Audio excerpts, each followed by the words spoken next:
Vamos para a nossa segunda aula sobre romantismo, finalmente vendo os pintores por países, como prometido desde o início. A nossa velha capa aqui, com o contraste entre neoclassicismo objetivo e Goya, o grande romântico, genial, subjetivo, pesadelo, sonhos, mundo interior. Sobre essa obra ainda vamos falar novamente quando falarmos sobre Goya, mas fica aqui já registrada a importância dela como uma espécie de síntese da decepção romântica com o fracasso dos ideais libertários do iluminismo. Já falamos sobre essa obra em outros momentos. Já li esse texto na nossa aula passada, ainda de introdução, já falei sobre essas referências, sobre as oposições também já foi comentado. E paramos aqui então na nossa última aula e vou retomar com o contraste entre a arquitetura neoclássica, aqui tem uma palavra talvez em inglês, Grecian, e aqui o gótico como uma referência da arquitetura romântica. O que está se dizendo aqui? Que a arquitetura e a própria jardinagem, o próprio paisagismo segue um ideal aqui racional. Então os animais são domésticos, a natureza foi organizada, há uma cerca, tudo está feito de acordo com o ideal humano de ordem e equilíbrio e harmonia. E no caso do gótico, assim chamado, que seria uma representação do romantismo naquele sentido de buscar a tradição, as origens, aquilo que faz parte da cultura nacional, no caso o castelo medieval ou gótico, a natureza é deixada, a quebrada está quebrada, a cachoeira está caindo, os animais são silvestres, não foi corrigida a paisagem.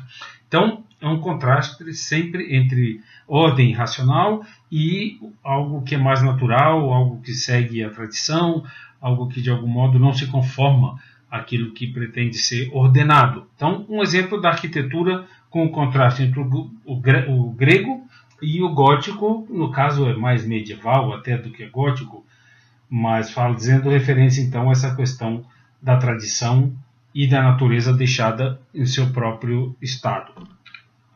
Então, os países que vamos ver é Inglaterra, Alemanha, França e Estados Unidos. Espanha com Goya ficará para depois, e depois viremos para o Brasil falando sobre a Academia Francesa, a Escola de Belas Artes, a Escola de Artes e Ofícios, teve vários nomes, a chegada da missão francesa, e a Academia Brasileira com o nosso romantismo. Então, aqui está em cinza apenas para mencionar que será falado em seguida. Agora veremos estes 4 países. Então, finalmente, Inglaterra com o visionário, poeta, pintor, ilustrador William Blake. Então, Blake inicialmente foi um entusiasta da Revolução Francesa, como está escrito aqui. Posteriormente, diante dos excessos e da violência, torna-se um crítico do movimento. Então, é algo parecido, semelhante ao que comentamos ao mostrar os fuzilamentos do 3 de maio de Goya. Há uma decepção com a violência que acaba sendo gerada pela Revolução. Blake era um visionário. Blake, desde criança, conversava com anjos e tinha visões, e se torna um artista de uma potência enorme, claro, não reconhecido em sua vida, morre pobre. Ele mesmo imprimia muito de suas obras, desenvolveu modos de impressão e coloria à mão. Casou-se com uma jovem a qual ele ensinou a escrever e que ajudava ele a colorir essas obras. Então, aqui algumas informações. Ele, por exemplo, expressa sua recusa ao autoritarismo com seu livro Todas as Religiões São Uma Só, publicado em 1788, um ano antes da Revolução Francesa. Publicou seu texto mais conhecido, poético, Matrimônio do Céu e do Inferno. Em sala de aula, tem os livros de poesia de Blake e lia o texto O Tigre, que é justamente sobre essa violência que está presente na natureza. Mas vamos em frente. Então, aqui temos o Ancião dos Dias, com essa relação com a grandiosidade de Michelangelo, um dos grandes da Renascença, que a diferença de Leonardo exercia seu trabalho com essa potência emocional que os românticos vão aproveitar. E é curioso porque esse Ancião dos Dias, que seria Deus, a divindade, utiliza um compasso para, de algum modo, criar e desenhar o universo. Então, como a gente diz, as coisas nem sempre são tão estanques quanto a didática gostaria. Apesar de ser um exemplo do romantismo, na sua busca por religião, por intensidade, não é mais o racional, mesmo assim faz uma referência a um compasso, a ordem com a qual o universo seria criado. Novamente aqui uma ilustração de tema bíblico, mas chama atenção para a energia extremamente diferenciada dessas ilustrações que Blake faz da Bíblia. Chama atenção, por exemplo, para essa serpente que se enrola vindo pelos pés, simbolizando de algum modo a energia vital, a energia sexual, com a qual esse Adão está sendo criado. Então todo esse aspecto visionário, dramático, pleno romantismo inglês. E essa figura de Isaac Newton merece que voltemos ao texto do Julio Carlo Argan e leamos um pedacinho do texto dele sobre Newton, de William Blake. Vou ler só um pedacinho. Evidentemente, Blake não faz o retrato, entre aspas, faz o retrato de Newton. Representa-o simbolicamente como um herói, um titã, talvez um anjo rebelde, que se condenou à solidão e inutilmente procura na matemática uma verdade que está nas coisas, mas que não sabe ou não quer ver. O céu para o qual não olha e se mantém obscuro para ele, as pedras cheias de variações naturais, sobre as quais se senta sem ver, constituem justamente a realidade que ele ignora para traçar figuras geométricas com o compasso. Seu corpo, inutilmente vigoroso como o de um Michelangelo, dobra-se e fecha-se sobre si mesmo, também formando uma figura geométrica, um quadrado. Então, aqui está explicado as palavras de Julio Carlo Argan, essa questão que eu já levantei quando falamos do cenotáfio de Newton, do grande arquiteto visionário neoclássico Bolet. E Newton aqui é uma espécie de divindade, como já dissemos, da ciência. E então no romantismo será feita uma crítica, isso que era visto de modo tão grandioso, aqui na realidade visto como uma espécie de cegueira, quando Newton se dedica apenas à matemática e se abstrai então de tudo que é vivo, do infinito, da vida orgânica. Essas pedras aqui simulam muitos mofos e até alguma sugestão de animais, é toda a vida orgânica a qual Newton então se recusa ou é incapaz de ver. Crítica romântica aos conceitos de ciência valorizados no neoclassicismo.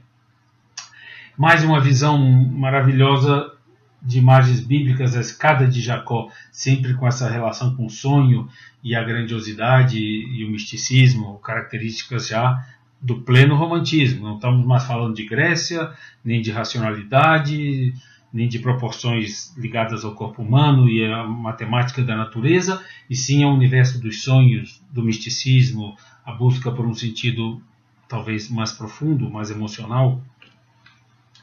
E então essas são as publicações que ele mesmo imprimia e coloria. A caligrafia era dele, Cantos da Inocência e Cantos da Experiência, ao qual já me referi quando falei do Tigre, um dos seus poemas mais conhecidos. Fechamos então William Blake e vamos para outro inglês, William Turner. Turner é um grande paisagista, um grande acadêmico, professor, desenvolvia técnicas e conceitos pictóricos de extrema sofisticação. Então, um dos precursores da modernidade na pintura, em função de seus estudos sobre luz e cor, ele já anuncia o que será o impressionismo, com sua percepção tão sutil e delicada da atmosfera. Então, vai ter outros aspectos que vamos ver no seu próprio trabalho. Os textos estão no AVA, com os links para vocês irem mais fundo. Então, aqui estou chamando a atenção para esse aspecto impressionista já da sua pintura, extremamente delicado e luminoso. Mas aqui está o Turner mais dramático, com um tema muito caro aos românticos, o naufrágio. Porque quando os neoclássicos falam do poder da razão, valorizam o humanismo, o poder do homem sobre a natureza, os românticos vão dizer não, a natureza é muito mais forte do que nós e nos oprime e em muitos momentos nos destrói e não temos nenhuma capacidade de resistir a ela. Vamos ver outros naufrágios no romantismo. Então aqui está toda essa vitalidade da natureza e a fraqueza do homem diante dessa imensidão que é o cosmos. Percebem? Saímos completamente daquela idealização ordenada do neoclassicismo e estamos entrando então na percepção de que o humano é frágil. Queria nesse momento fazer uma referência ao nosso livro didático, que é um material que temos para estudo, mas infelizmente ele fica muito no aspecto descritivo das obras, e essa análise, por exemplo, que eu apresento da crítica do romantismo ao neoclassicismo a partir do fracasso dos ideais iluministas sequer é mencionado em nosso livro didático. Então é dividido não por países, como eu estou fazendo, mas toca em alguns artistas, Ingres, Delacroix, que veremos quando falarmos da França. Turner, por exemplo, é falado com relação à paisagem, mas ele tem aspectos como esses terríveis naufrágios e tragédias, e Constable, outro inglês do qual vamos falar também em aspectos muito básicos do romantismo, não são citados em nosso livro didático. Então são poucos artistas e vistos muito superficialmente. Tem algumas informações que são interessantes, sim, claro, e que merecem ser até destacadas em algum momento. Por exemplo, quando fala de Goya, que diz que a abordagem dele deixa de ser triunfal, como era em Davi, aquela idealização da guerra, e passa a ser trágica. Mas vamos em frente com essa visão por países, que eu acho que revela de modo muito mais profundo e rico as diferentes características do romantismo. Então, aí está a tragédia do naufrágio e a tragédia cósmica de um fato histórico. Aníbal atravessando os Alpes é um fato histórico, mas Turner transforma isso numa espécie de apocalipse, novamente nos fazendo sentir o enorme poder que a natureza tem, diante do qual somos quase nada. Então a grandiosidade da paisagem traduz esse sentimento romântico. E esse trabalho, que é extremamente simbólico e metafórico e importante, porque registra todo o final de uma era da civilização inglesa. Esse barco, chamado O Temerário, está sendo carregado, e o nome do quadro é O Temerário Rebocado para seu último porto para desmanche. Está sendo rebocado por esse navio já da era industrial, com seu motor a vapor, barulhento, negro, talvez sujo de fuligem, feio, sem nenhuma grandeza. Então, esse ocaso está simbolizando o fim de uma era heróica da Marinha Britânica. Esse navio temerário, como eu estava dizendo, batalhou nas guerras napoleônicas, derrotou Napoleão em batalhas, e é um veleiro, não é movido a vapor. Então tem todo um aspecto heróico, ele é quase um castelo, algo meio mítico, sendo transportado para desmanche, simbolizado, então, nesse ocaso, todo o fim de uma era de grandeza naval, marítima, né? Então é um quadro, além da beleza plástica, com enorme força simbólica, retratando esse período histórico de modernidade que vem chegando. Turner é um dos primeiros artistas que vai colocar máquinas em suas obras, como nesse trem, quase uma abstração completa nessa paisagem que é apenas uma mancha. Em sua época, Turner não era muito compreendido. Suas obras quase abstratas causavam também muito estranhamento, mas para nós são uma tradução da energia que vem com as máquinas, como por exemplo nesse quadro. Em sala de aula tenho o prazer de perguntar para os alunos: vocês conseguem ver o cavalo e a caveira? E quando eventualmente algum aluno não consegue, podemos dar-lhe um tempo para que ele perceba que essa fumaça é também as vértebras de uma caveira que está posada sobre esse cavalo. Então, talvez Turner, quando faz esse trem num penhasco, está também pressentindo a energia, talvez mortal, que vem junto com a tecnologia. Quando pensamos na tragédia ambiental que vivemos nos dias de hoje, quem sabe a intuição de Turner não tinha alguma razão de ser. Vamos então para Constable, que é o que está no nosso livro, é a obra que está no livro, essa paisagem. É interessante porque isso é o quintal da casa do seu pai. Disse que essa casa do empregado existiria até hoje. Então, qual é o aspecto do romantismo que eu destaco aqui? Que o romantismo vai buscar na própria terra, na própria história, na própria origem, o sentido de sua arte. Não se trata mais de Grécia, de ideais racionais, mas sim, como vimos nos quadros de Bruegel, qual é a minha terra, qual é a minha origem, qual é o meu sentimento, qual é a minha raiz. Então, valoriza os simples aspectos de sua terra natal. E outro aspecto que se destaca é nos efeitos de luz e considerações atmosféricas maravilhosos desse artista. Então vamos em frente. Aqui está a sua cidade, Salisbury, perto de Stonehenge. Vamos ver Stonehenge pintado por ele também. Isso está assim até hoje. Eu estive na Inglaterra há alguns anos estudando inglês, e Stonehenge, a gente para em Salisbury para se dirigir às ruínas, é exatamente assim. Essa catedral existe até hoje, esses campos. Essa ruína é próxima, isso é do período pré-histórico, né? E são ruínas, então, que refletem esse interesse pelo passado, pela história da nossa própria terra, esses aspectos do romantismo. Aí está Stonehenge, hoje em dia já tem uma cerca, a gente não consegue chegar até essas pedras, e os efeitos atmosféricos realçando o mistério e a intensidade da paisagem e das ruínas. Aqui chama atenção para algo que vamos caminhando na história da arte, que a arte vai falando cada vez mais de seus próprios recursos, até chegar na arte abstrata e depois na arte conceitual. Então essa pincelada simples que está representando aqui esse efeito da tempestade é quase abstrata. A arte vai se libertando da necessidade de representar o mundo e vai falando cada vez mais de seus próprios elementos, textura, composição, cor, forma. Então aqui já está se anunciando a abstração através da representação da paisagem com essa intensidade emocional. Vamos então para o último artista na Inglaterra, Fuseli, que na realidade é suíço, mas trabalha na Inglaterra. E tem uma história interessante, seu pai era pastor, é expulso porque faz discursos, sermões muito revolucionários. Então é uma época onde todas essas questões estão muito em ebulição. E Fuseli então vai para a Inglaterra, onde vai fazer suas obras, vai à Itália também, estuda em Roma, onde estuda as obras de artistas antigos, de Michelangelo novamente, queria destacar essa filiação dele a Michelangelo. E suas pinturas são sinistras representações do sofrimento amoroso. Fuseli, que não está nem citado no nosso livro, é um romântico por excelência, por tratar justamente desses aspectos do inconsciente, que já foi mencionado na nossa introdução, o erotismo, o sofrimento amoroso, o pesadelo, os monstros, os demônios. Então, plenamente romântico, um romântico de grande expressão.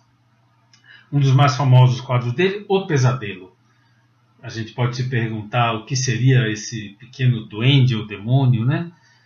E essa mulher tão entregue a seu próprio sofrimento. São os mistérios do romantismo.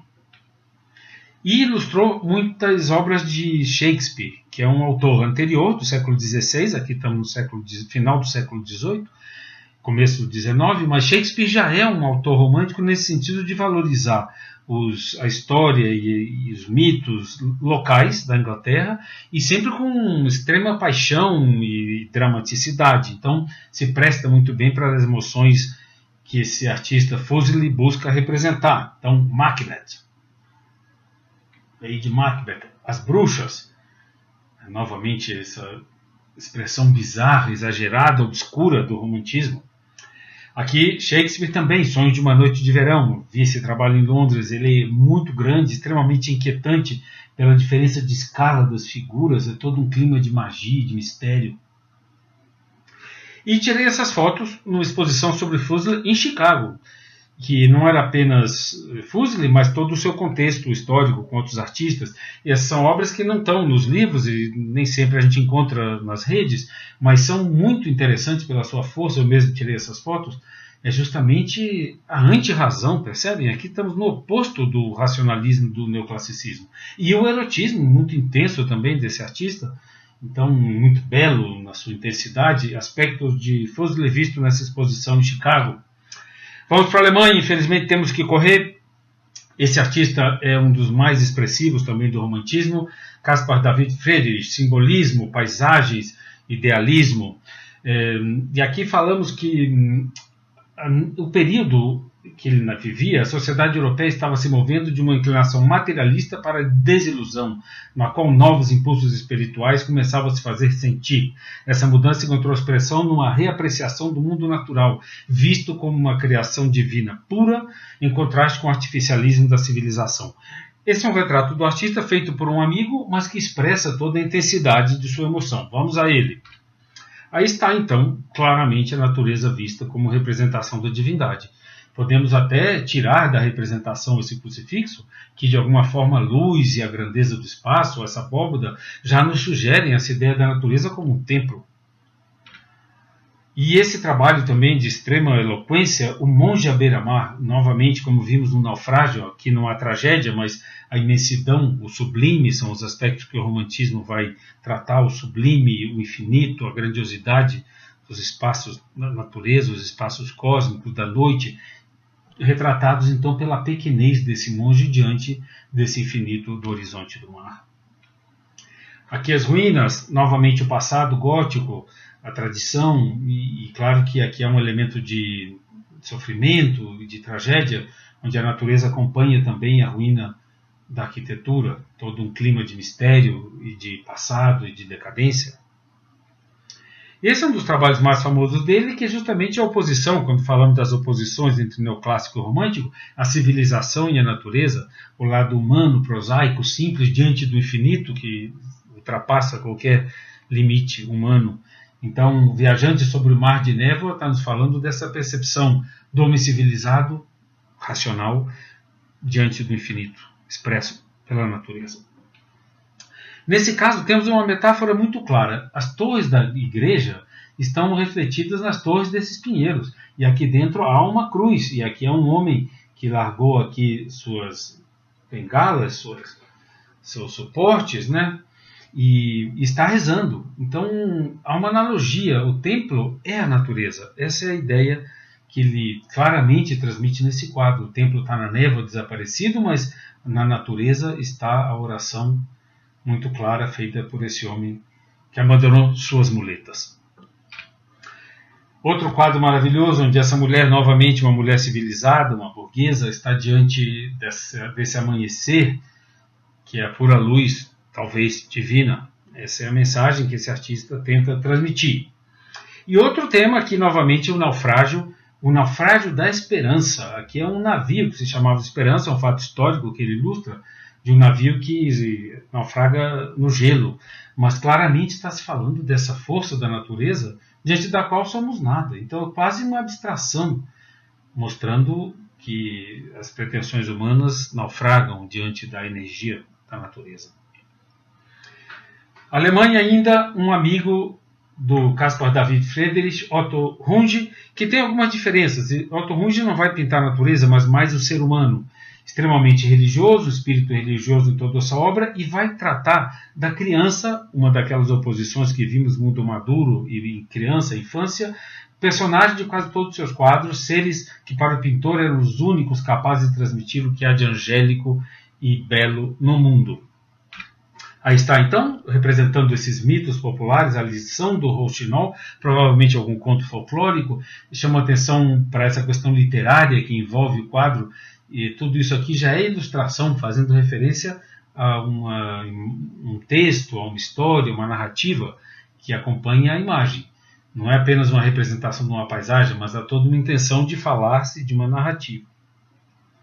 Um dos quadros mais famosos dele é Amanhã, onde então se fala do amanhecer ligado à infância, com a pureza da luz e todos esses aspectos simbólicos incorporados então na ideia de nascimento, manhã, amanhecer, luz, transparência, leveza, percebem? Tudo isso está composto nessa imagem. Novamente chamou a atenção para a moldura, que nos fala de uma narrativa, não é uma imagem que se basta a si própria, ela tem toda uma composição que nos pede de algum modo uma leitura gráfica.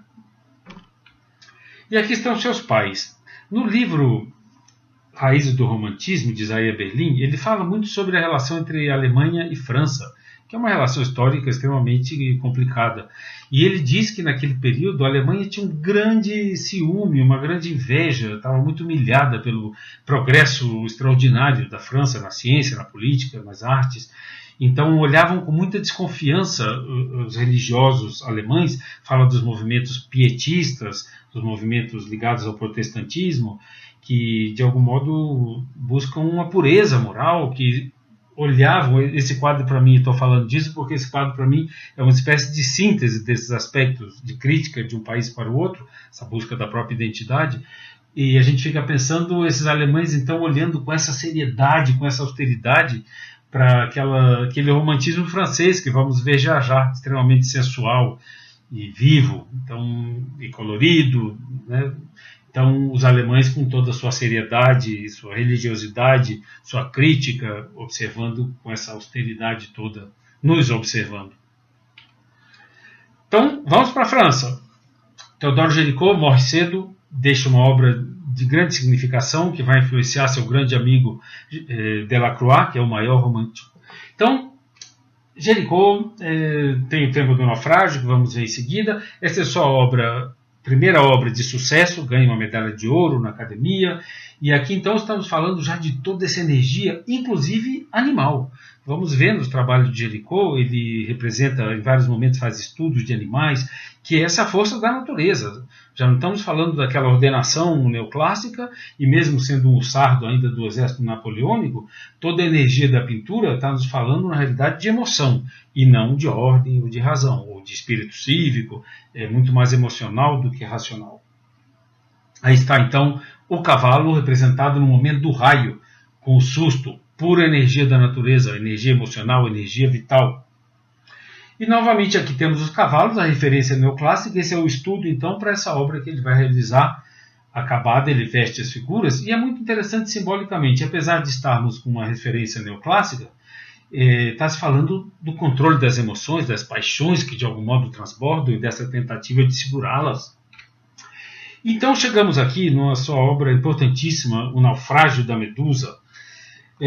Um fato histórico que vocês terão os links para aprofundar.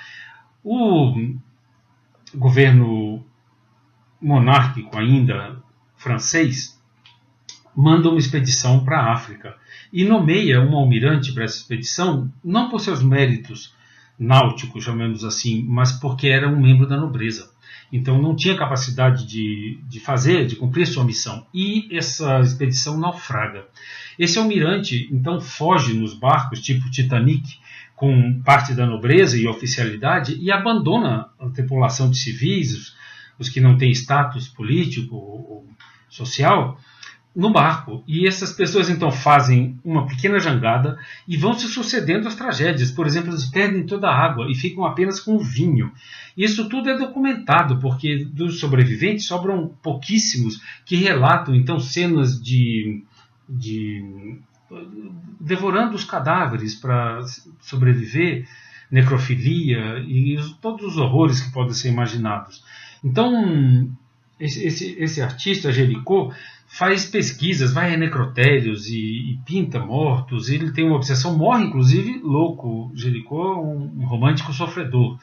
E vou mostrar então para vocês alguns desses estudos onde ele vai purificando esse horror até fazer uma obra de grande potência. Mas aqui ainda vemos com extrema brutalidade essa ideia de que tiveram que comer os próprios cadáveres e a ideia do vinho e esse horror. Então são os estudos, vamos avançando em direção à obra final. Chama atenção para o navio que vai ficando cada vez mais longe e vai então compondo essas diagonais, a diagonal da esperança e a diagonal do desespero.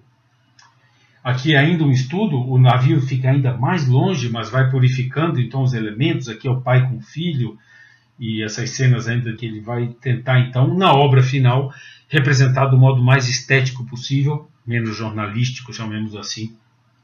Então aí está a obra acabada, A Balsa da Medusa, que é uma obra que tem então conotações políticas, é uma espécie de metáfora do abandono da população pelo governo monárquico, governo aristocrático. Então registra um fato histórico, quase que jornalístico. Ele acho que demora 3 anos para pintar esse quadro, e na realidade há um conteúdo oculto, um conteúdo metafórico, que é essa crítica ao abandono da população pelo governo. Aí está então a versão final. O navio fica reduzido a um mínimo ponto, quase nenhuma esperança. Aqui está então os estudos macabros que ele faz em necrotérios. Aqui já antecipando o realismo, ele vai retratar na Inglaterra os mendigos e a situação social dramática, a pobreza. Potência animal, belíssimo quadro. Realismo vai nos hospícios retratar os alienados. Tudo isso faz parte dessa busca pelo racional do romantismo. Realismo também, cidadãos negros das colônias. Fechamos então Jericó e vamos falar do grande mestre do romantismo, Eugène Delacroix. É o mais importante representante e fala sobre a cor. Vou deixar os textos para vocês lerem em seguida, quando tiverem os arquivos. Então aqui o aspecto ligado a Michelangelo, nessa grandeza das anatomias, ilustrando Dante, o desespero, fazendo então a relação com a barca de Caronte na Capela Sistina e Delacroix, então, inspirado nessa energia, nessa força dramática. Gosto muito de mostrar desenhos, obras não acabadas, que às vezes têm mais beleza e são mais livres e mostram a vitalidade do trabalho do artista, extremamente intenso e belo, esse turco com turbante. E a guerra, a invasão, o domínio turco sobre a Grécia, naquele momento tinha uma força histórica muito grande e muitos europeus, inclusive alguns ingleses, Lord Byron, por exemplo, vai lutar tentando defender a Grécia e morre na Grécia. Então tem todo o aspecto simbólico e Delacroix então vai ilustrar o massacre de Quíos, quando os turcos massacram a população grega. Tem, claro, toda essa intensidade erótica e sensual e também mórbida da morte, do domínio, que vamos ver no quadro no qual começamos aqui a ver alguns estudos. A Morte de Sardanápalo, que é, na realidade, um texto literário de um inglês, não é um fato histórico, onde um grande rei oriental, não sei se é árabe, hindu, um grande monarca oriental, ao ser rodeado seu palácio, resolve queimar tudo e matar suas mulheres e seus animais e seus escravos.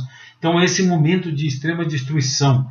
Então quando mostrei aqueles alemães olhando com seriedade, eu acho que era para isso talvez que eles estavam olhando, criticando toda essa sensualidade, essa vitalidade, esse exagero de riqueza e luxo que o romântico francês Delacroix está retratando aqui, novamente buscando falar de emoção, de mistério, de orientalismo, de sonho, de fuga, todos esses elementos que já vimos fazem parte do romantismo.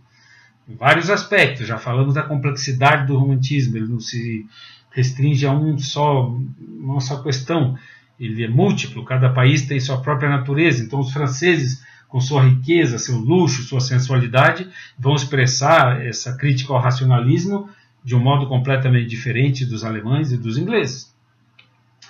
Famosíssimo A Liberdade Guiando o Povo, um momento em que tentou-se a volta da monarquia e o povo sai às ruas e consegue frustrar esse desejo das elites de tomarem novamente o poder. Então Delacroix faz essa cena muito representativa da burguesia, junto com as classes mais pobres, unidos pela liberdade, e aqui o nacionalismo também, que é um dos elementos do romantismo. Então, o romantismo herda do neoclassicismo também esse ideal de liberdade, nem tudo se interrompe, continua essa busca por liberdade. E aqui faço uma relação do trabalho de seu amigo Géricault. Há uma grande diferença. A Balsa da Medusa ela se afasta de nós, é um pouco o horror, o abandono, e a Liberdade Guia do Povo se aproxima de nós, mas há vários pontos de semelhança, como esses mortos no primeiro plano, há pontos de contato entre as duas obras. Isso aqui é a grande luta que houve na época, para falar sobre essa grande luta entre a linha de Ingres e a cor de Delacroix. Então vemos claramente aqui nesses dois nus femininos a frieza até da cor do azul e da dureza dos tecidos, e tudo é extremamente desenhado, tudo é linear, enquanto que em Delacroix tudo começa a se transformar em mancha. E estamos nesse caminho então onde a arte fala mais de sua própria característica, de sua própria estrutura, a pincelada, mancha, a cor, vale por si mesma. E essa análise fica para vocês verem com calma. A linha dela é a partir de Davi, com o neoclassicismo mais representativo da cultura greco-romana, e Ingres de transição, já com a fuga para o Oriente, seu discípulo Chassérier ilustrando a Bíblia, mas já com uma certa liberdade nas manchas e nas cores, e aqui então Delacroix, onde se permite que as manchas e até o tema já são de outra natureza. Então, se aqui temos um tema completamente neoclássico, aqui é um tema orientalista, aqui a Bíblia, aqui já não há tema, aqui se chama Mulher como Papagaio. A pintura vai deixando de ser narrativa e vai falando cada vez mais de sua própria estrutura. Vamos insistir sobre isso daqui para frente.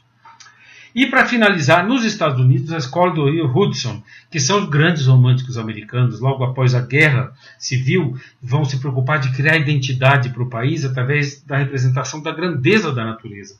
Então, esses artistas do Rio Hudson acreditavam que a natureza era a manifestação de Deus, inspirados por esses artistas europeus, as filosofias do sublime, das quais já falamos.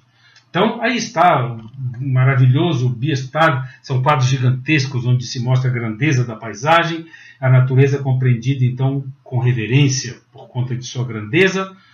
Viaja com agrimensores que estão mapeando o país, ele vai junto com esses profissionais e retrata, então, essa grandeza da paisagem, ainda encontra povos nativos vivendo com essa talvez ingenuidade, essa pureza que ele vai retratar. Essa obra está em Nova York, é gigantesca, é uma tela de cinema, onde ele vai idealizar então esse estado quase paradisíaco, ideal romântico, infância da humanidade, pureza, ligada a esses aspectos mais sublimes da natureza. Aqui algumas fotos para vocês verem que essa grandeza é real, esses artistas não estavam exagerando. Fotos do grande Ansel Adams, um artista quase contemporâneo que registrou esses grandes parques nacionais. Aqui alguns artistas dessa escola, me detive mais no Bierstadt, aqui máquinas como vimos em Turner, então é a modernidade dentro de um contexto onde a natureza ainda é idealizada. E para fechar, um artista que já falamos dele no neoclassicismo, Copley, que vai morar na Inglaterra, e aqui eu quero destacar apenas uma coisa. Já mencionamos que quando uma escola se afasta de sua origem, ela vai perdendo suas características. Então teremos em Copley uma representação, um autorretrato com algumas características neoclássicas, por conta da importância da linha e da pureza da representação. Teremos aqui um trabalho dele com características românticas, isso é um fato real, as descrições estão aqui, a descrição está aqui, mas está se falando então da natureza, do perigo, do naufrágio, e eu falo aqui também de um aspecto já da cultura americana, que é a questão da aventura, do suspense. Isso já é uma espécie de antecessor do filme O Tubarão, percebe? Então cada país começa a representar em sua arte suas características próprias de sua cultura. Então nos Estados Unidos há esse interesse já pelo perigo, pela representação do suspense. O que aconteceu? Leitura e link para vocês acompanharem no AVA.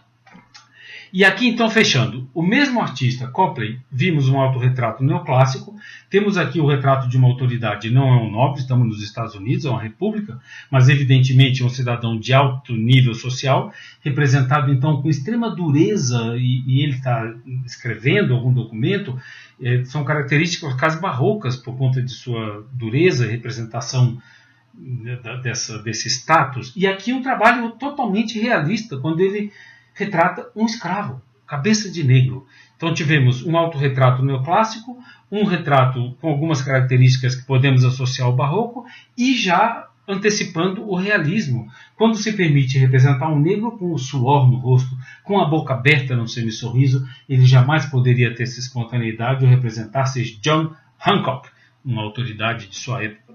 Então, fechamos aqui esta aula mais rápida do que eu gostaria sobre os países e suas características românticas na pintura.